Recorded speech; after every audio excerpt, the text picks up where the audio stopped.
കോൺഗ്രസ് ലിസ്റ്റുമായി ബന്ധപ്പെട്ട പലയിടങ്ങളിൽ തർക്കം നടക്കുന്നുണ്ട്. അതിൽ തർക്കം തുടരുന്ന ഒരു സീറ്റ് ചെങ്ങന്നൂരാണ്. അവിടുത്തെ തർക്കം പക്ഷേ സ്പെഷ്യലാണ്. അതെ, അല്ല അത് തർക്കം എന്ന് പറയും. ഇന്നലെയാണ് പെട്ടെന്ന് അങ്ങനെ ഒരു വാർത്തയിലേക്ക് നമ്മൾ എത്തിയത് കേട്ടോ.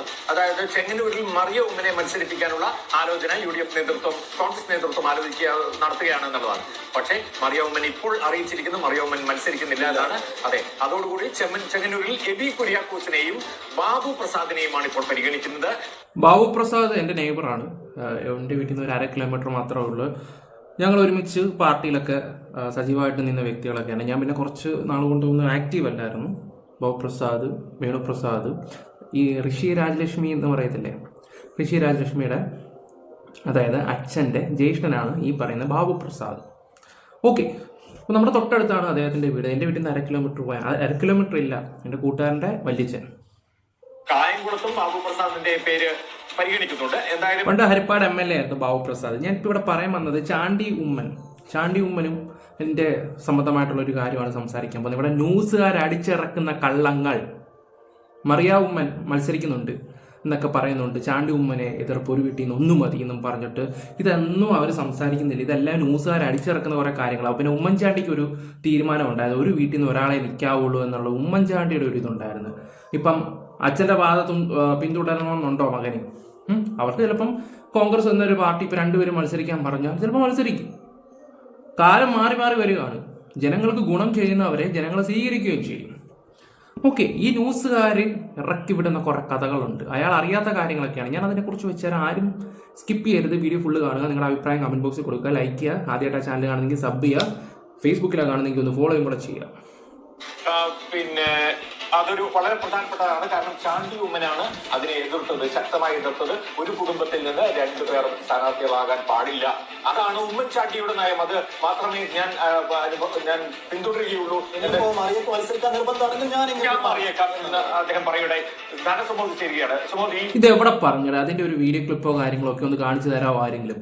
എവിടെ പറഞ്ഞു? എന്തിനാ ആവശ്യമില്ലാത്ത കാര്യങ്ങളൊക്കെ നിങ്ങൾ ഈ മീഡിയക്കാർ ചർച്ച ചെയ്യുന്നത്? നിങ്ങൾ ആർക്കു വേണ്ടിയാണ് ഈ ചേടുവേല ചെയ്യുന്നത്? ഇപ്പോഴും കോൺഗ്രസ് തമ്മിലടിക്കുക എന്ന് കാട്ടുവാണ് ഇവിടെ സത്യം പറഞ്ഞ് ചെയ്യുന്നത്.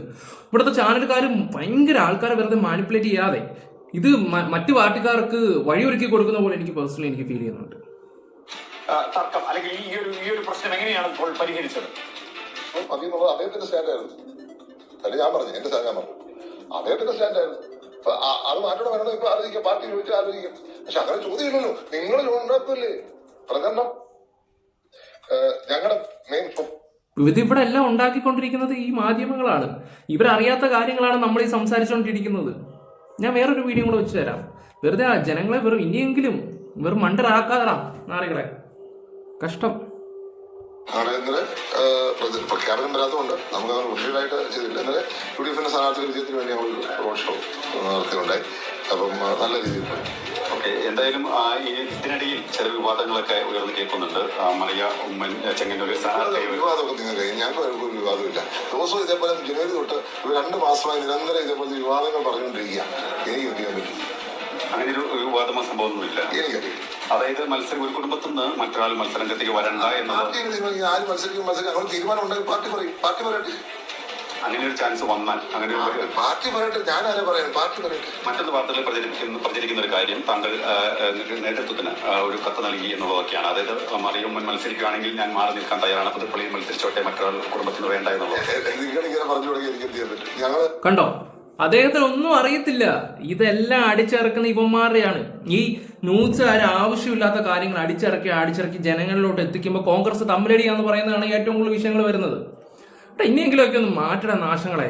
10 വർഷം ആ നാറികൾ ഭരിച്ച് മുടിപ്പിച്ച് ഒരു പണ്ടാരമാക്കി വെച്ചിരിക്കുന്നത്. അതിന് അവന്മാർക്ക് വേണ്ടി കൊടി പിടിക്കാൻ ഇതുപോലുള്ള കുറെ എണ്ണം മാധ്യമ പ്രവർത്തകർ. നാണം കെട്ട നാറികൾ. എന്ത് പാർട്ടി സംസാരിച്ചു അങ്ങനെ അറിയും? ഞാനൊരു കാര്യം അതിനെ വേണ്ടിയിട്ടില്ല. നിങ്ങളൊരു മാധ്യമ സൃഷ്ടിയാണ്. അദ്ദേഹം അറിഞ്ഞിട്ട് പോലുമില്ല. എന്തൊരു കഷ്ടമാണെന്ന് പറയടേ. ഇങ്ങനെയൊക്കെയാണ് നമ്മുടെ നാട്ടില് പ്രശ്നങ്ങളും കാര്യങ്ങളൊക്കെ ഉണ്ടാക്കുന്നത്. ഒരു ന്യൂസിനകത്ത് ഒരു ചെറുക്കൻ ഒരു തെറ്റ് ചെയ്തു എന്നും പറഞ്ഞ് ന്യൂസിൽ വരിക. അവൻ നാളെ നിരപരാധിയാണെങ്കിൽ ഈ ന്യൂസുകാരെങ്കിലും പറയുമോ? ഇല്ല. എന്തിന്? ഉമ്മൻചാണ്ടിയുടെ കാര്യം തന്നെ എടുത്ത് നോക്കിയാൽ മതി. ആ സരിത എന്ന് പറയുന്ന പെൺകുട്ടിയെ ക്രൂരമായിട്ട് കട്ടിലെ വലിച്ചെറിഞ്ഞ് നശിപ്പിച്ചെന്നൊക്കെയാണ് വിളിച്ചു പറയുകയൊക്കെ ചെയ്തത്. ഇപ്പം ഈ ന്യൂസുകാർ തന്നെ കടന്ന് കരയുന്നുണ്ട്. അദ്ദേഹം ഒരു തെറ്റും ചെയ്തിട്ടില്ല എന്ന് ഈ ന്യൂസുകാർ വരെ പറയുന്നുണ്ട്. അന്ന് അദ്ദേഹത്തിന് എന്താ പറയണ്ടേ, കുറച്ചൊരു നല്ല വാക്കുകൾ കൊടുത്തായിരുന്നെങ്കിൽ, അല്ലെങ്കിൽ പോട്ടെ അയാൾ തെറ്റ് ചെയ്തിട്ടില്ലെന്ന് മാധ്യമങ്ങളോട് പറഞ്ഞായിരുന്നെങ്കിലോ, അത് കുറച്ച് നാളും കൂടെ അദ്ദേഹം ജീവിച്ചിരുന്നേനെ. മരിക്കുന്നതിന് 1.5 മാസം മുമ്പാണ് CBI റിപ്പോർട്ട് ഇരുന്നിട്ട് മൊത്തം ഇരുന്ന് അദ്ദേഹം വായിക്കുകയൊക്കെ ചെയ്ത് ചങ്ക് പൊട്ടിയെന്നാണ് പറയുന്നത്. കഷ്ടം. ഇതുപോലുള്ള കുറെ നാറികളുണ്ട്. പുതുപ്പള്ളിയിൽ മത്സരിക്കുമ്പോൾ അല്ലെങ്കിൽ മത്സരിക്കാൻ ഇനിയിപ്പോൾ ഒരു ഔദ്യോഗിക പ്രഖ്യാപനം മാത്രമാണ് ബാക്കിയുള്ളത്. അങ്ങനെ വന്നാൽ എന്തൊക്കെയായിരിക്കും മുമ്പോട്ട് വെക്കുക അല്ലെ വോട്ടർമാരോട് പറയാനുള്ള കാര്യം? തീർച്ചയായിട്ടും ഞാൻ കഴിഞ്ഞ 2 വർഷം ചെയ്ത പ്രവർത്തനം, മുന്നോട്ടുള്ള കാര്യങ്ങൾ, അതുപോലെ തന്നെ ഞങ്ങളുടെ എന്താ പറയുക ഭവനരഹിത ഇതുവരെ ആരും തന്നെ സംസാരിച്ചിട്ടില്ല എന്നുള്ള ഒരു വിവരം കൂടി പുറത്തു വരുന്നുണ്ട്. നേരത്തെ മറിയുടെ പേര് പ്രാദേശികമായിട്ടുള്ള ചില നേതാക്കളടക്കം സജീവമായിട്ട് ചർച്ച ചെയ്തിരുന്നു, ഉയർത്തിക്കാട്ടിയിരുന്നു. ഇവിടെ ഏത് നേതാക്കന്മാരാണ് മറിയുടെ പേര് പറഞ്ഞത്? ഇവിടെ ഇതുവരെ സ്ഥാനാർത്ഥി പോലും നിർണ്ണയിച്ചിട്ടില്ല. കുറച്ച് ഹരിപ്പാട് കൺഫേം ആണ്, രമേശ് ചെന്നിത്തലയാണ്, നമ്മുടെ മണ്ഡലം രമേശ് ചെന്നിത്തലയുടെയാണ്. കായംകുളം ചിലപ്പോൾ ബാബുപ്രസാദിന്റെ പേര് പറയുന്നുണ്ട്. പണ്ട് ബാബുപ്രസാദ് ആയിരുന്നു ഹരിപ്പാട് നിൽക്കുകയൊക്കെ ചെയ്തത്, പണ്ട് കാലത്ത്, അങ്ങനെ എത്ര വർഷം മുമ്പ്, എൻ്റെ കൊച്ചിലായിരുന്നു. ഇപ്പം അദ്ദേഹത്തിൻ്റെ ചെങ്ങന്നൂർ, ഈ പറയുന്ന കായംകുളം, അങ്ങനെ കുറച്ച് ആൾക്കാർ മാത്രമേ ഇങ്ങനെ പറയുന്നുള്ളൂ. ഹരിപ്പാട് കൺഫേമോ, പാലക്കാട് കൺഫേമോ, പിഷാരടിയും രമേശും ഓക്കെ, ബാക്കിയൊന്നും കറക്റ്റ് ആയിട്ട് പോലുമില്ല. പിന്നെ എന്തിനാണോ ഇവന്മാർ ഈ സംസാരിക്കുന്നത്? ആവശ്യമില്ലാത്ത കാര്യങ്ങൾ മീഡിയ കൊണ്ടുവന്ന് ചർച്ച ചെയ്യുമ്പോൾ ഇവിടെ നെഗറ്റീവാണ് സ്പ്രെഡ് ആവുന്നത്.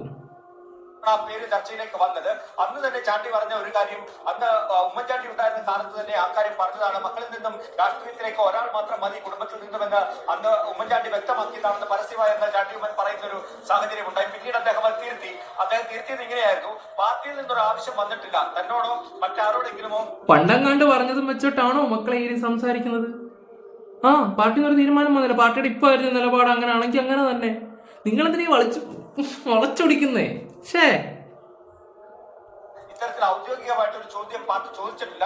ആ ചോദ്യം വരുമ്പോൾ അതിന് ഉത്തരം പറയാം. അതോടൊപ്പം തന്നെ ചാണ്ടി കൂട്ടിച്ചേർത്ത മറ്റൊരു കാര്യമുണ്ട്, തന്റെ സഹോദരിമാരും തന്നെ തന്നോട് ഒരു ആഗ്രഹവും പ്രകടിപ്പിച്ചിട്ടില്ല എന്നുകൂടി ചാണ്ടി പറഞ്ഞു വെച്ചിരുന്നു. എന്നാൽ നമ്മുടെ ഇന്റർവ്യൂവിൽ, GK-യുമായി നടത്തിയ ഇന്റർവ്യൂവിൽ മറിയ ഉമ്മൻ പറഞ്ഞൊരു കാര്യമുണ്ട്, ഇത്തരത്തിലുള്ള അഭ്യൂഹങ്ങൾ വരുന്നുണ്ടല്ലോ എന്ന് കേട്ടപ്പോൾ അതിനുള്ള മറുപടിയായിട്ട് മറിയ പറഞ്ഞത് ആ അഭ്യൂഹങ്ങളൊന്നും തന്നെ താൻ തള്ളിക്കളയുന്നില്ല എന്നുള്ളൊരു കാര്യം മറിയയും പറഞ്ഞു വെച്ചു. അപ്പോൾ ഒരു അവസരം വന്നാൽ മത്സരിക്കാൻ തയ്യാറാണെന്നുള്ള സൂചന തന്നെയാണ് പുറത്തു വന്നത്. എന്തായാലും അവസാനവട്ട ചർച്ച അല്ലെങ്കിൽ ഒരു വീട്ടിൽ നിന്ന് 2 പേര് വേണ്ട. എൻ്റെ ഒരു അഭിപ്രായം വെച്ച് നോക്കുകയാണെങ്കിൽ വേണ്ട, ഒന്ന് തന്നെ മതി.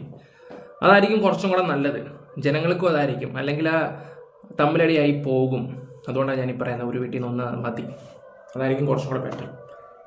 അല്ലെങ്കിൽ സ്ഥാനാർത്ഥി പട്ടിക വരാൻ മണിക്കൂറുകൾ ബാക്കി നിൽക്കുമ്പോഴാണ് ചാണ്ടി ഒരു എതിർപ്പ് അറിയിച്ചു എന്നുള്ള വാർത്ത പുറത്തു വന്നത്. എന്തായാലും ചാണ്ടിയോട് നേരിട്ട് ചോദിക്കുമ്പോൾ ചാണ്ടി പറയുന്നത് താൻ അങ്ങനെ ആരോടും എതിർപ്പോ ഒന്നും തന്നെ പറഞ്ഞിട്ടില്ല, പക്ഷെ ഇതെല്ലാം മാധ്യമങ്ങൾ ഉണ്ടാക്കുന്നതാണെന്നാണ് ചാണ്ടി പറയുന്നത്. ലോകത്തെവിടെയായാലും ഏത് സമയത്തും ഓക്കെ, എന്തായാലും നിങ്ങളുടെ അഭിപ്രായങ്ങളൊക്കെ കറക്റ്റായിട്ട് കമന്റ് ബോക്സിൽ കൊടുത്തു. ഒരു വീട്ടിൽ നിന്ന് ഒരാൾ പോരെ, എന്തിനാ 2 ആൾക്കാർ? ഇവിടുത്തെ മാധ്യമം, ന്യൂസ്, അത് ഇത് മറ്റേത് മറിച്ചത് എല്ലാം ഡബിളും ട്രിപ്പിളും സ്റ്റാൻഡാണ്. അവന്മാർക്ക് കോണ്ടന്റ് മാത്രം മതി, അതിനുവേണ്ടി എന്ത് തോന്നിയ ദിവസങ്ങളും വിളിച്ച് പറയും. അതാണ് ഇവിടെ നടന്നുകൊണ്ടിരിക്കുന്നത്.